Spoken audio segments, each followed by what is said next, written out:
Hello, everyone, and welcome back to the Dwarven Tavern. I am Dr. Jeff Goins, your host, and this time is a review of the Alien Archives for the Starfinder game, which is it's a really cool science fiction game. We've got a campaign going on that right now. I mean, not right at this moment because I'd be in it. However, this book is it's $39.99 from paizo.com/Starfinder. So definitely recommend you look it up. So what is in this book? Well, it is a book. It is an alien archive, and it has a number of aliens in it, right? So let's take a look, shall we? It is, let's see, we've got 158 pages, ending at the Appendix 8, which is playable races, which I'll take a look at that.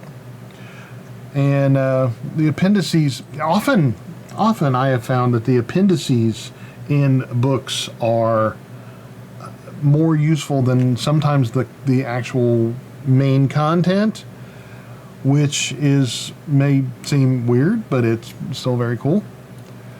We have everything from the Agathoan to the Warlanisi. And these are all, of course, various races, various species, rather, of different creatures that can be found in different places. So let's randomly take a look at one here. The Into colony. Okay, so here's the Into colony.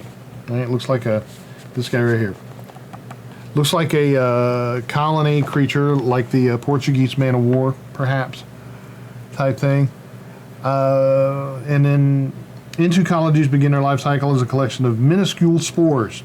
You ever see that video of the worm ball in the sewer, where it's just like of worms, and it's in the sewer, and the guy blew on it, and they all So that's kind of what this is. Only it's I believe it's a fungus kind of thing. The spores fuse together through intricate networks of mycelia. Mycelia, it is definitely a fungus. That is the scientific, mycelia that functions similarly to neurons, creating sapient and mobile fungal colonies. These creatures generate conscious thought and obtain sensory information about the colony's environment. In their first weeks of life, Into spores gradually coalesce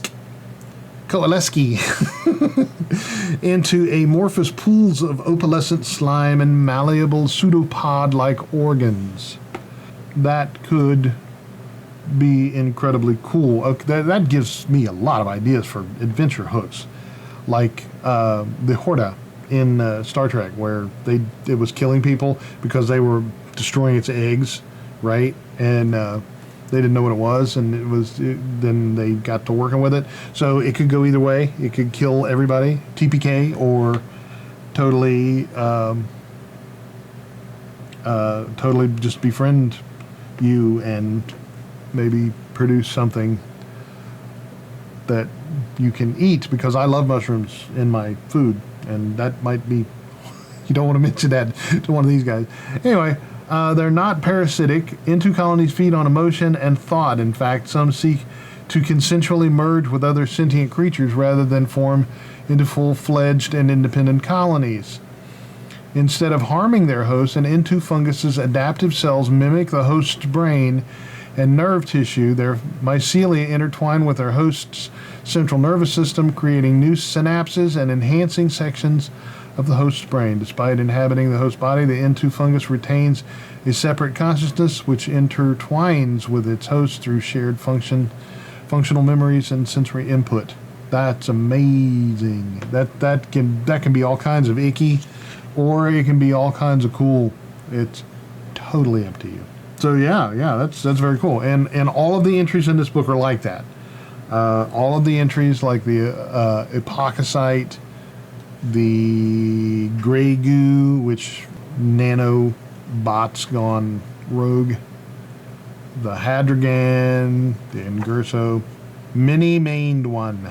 The mini-maned one. Not mini, but mini. Manny.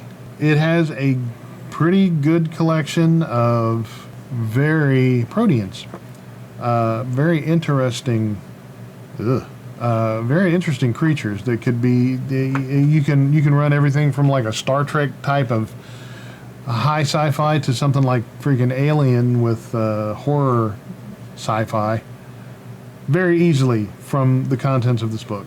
So let's take a look at the appendices.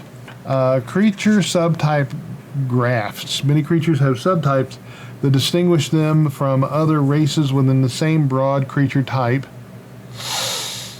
Generally, a subtype graft grants a few traits to a creature. Other subtypes don't grant additional abilities, but are important.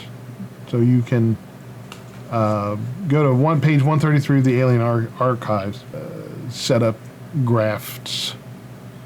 So you can graft things to your character and give them different abilities, as we know. Class grafts, template grafts, universal creature rules. And this is more of their traits like amorphous, amphibious, they attach, they have an aura, breath weapon, change shape, ferocity, no breath, they don't breathe, ooze immunities, and so forth. Then it has an appendix of creatures by challenge rating, creatures by type, and then at the very end, the playable races. And my last video is about the Ancestry Guide for Pathfinder 2nd Edition, and this is very much like that. The playable races listed below. The Astriapi, Copaxi, Intu Colony. You can play an Intu Colony. An Intu Symbiote, the Hadrigan, the Huitzplina, the Ixtangi. It's like, is that a sour? No, it's tangy. The Jububu, the Jabubnon, the Kirinta, the Psychonoid, the Sacchinoid, or the Sacchinoid. Wow, there's a million different ways four. The Tiziarca and the Warlanisi. God dang it. These names. Anyway, so yeah, there's quite a few playable races in here. I like the Intu Colony. I'm glad I picked that as an example. That would be a neat thing to play. So it has nearly 100 uncanny life forms, a dozen races with full character player rules. It's not a very big book, but it has a lot of good information in it. 158 pages. It is $39.99 from Paizo.com, and I recommend it. I think it's good. It's going to get 5 axes from me because I like throwing them axes. And you know, when you judge something like this for its validity, you have to say. You don't have to say, I have to say, because it is a moral code that I have, or an ethical code, rather, that I have to judge it on how well it does its job. And this thing does its job quite well. And it's got illustrations of every single creature. It has a lot of, the hell? Wow. The ossifern, horrifying thing. Yeah. So, it has a lot of ideas. I mean, you saw the ideas that I had about the Intu Colony, all of the ideas that man, there's just so many things in this book that gives me so many ideas. I mean, any one of these things could be a whole adventure idea, just like defeating the Grey Goo of Colony 157, or the silicon mummy of Tarkus 5, or whatever, any of the single creatures in here could be an excellent adventure. And so that's when you know the depth is deep enough, because it gives a whole range of ideas, which I appreciate that. So 5 axes, Aliens Among Us, in the Alien Archive 4. It says Aliens Among Us. Starfinder. Highly recommend. Highly recommend. 5 Axis. And on behalf of the entire cast and crew of the Dwarven Tavern, I am your host, Dr. Jeff Goins, wanting you to wish for nothing but adventure, or wishing for you to want for nothing but adventure, which I always get those two confused. I have to think about it. Yeah.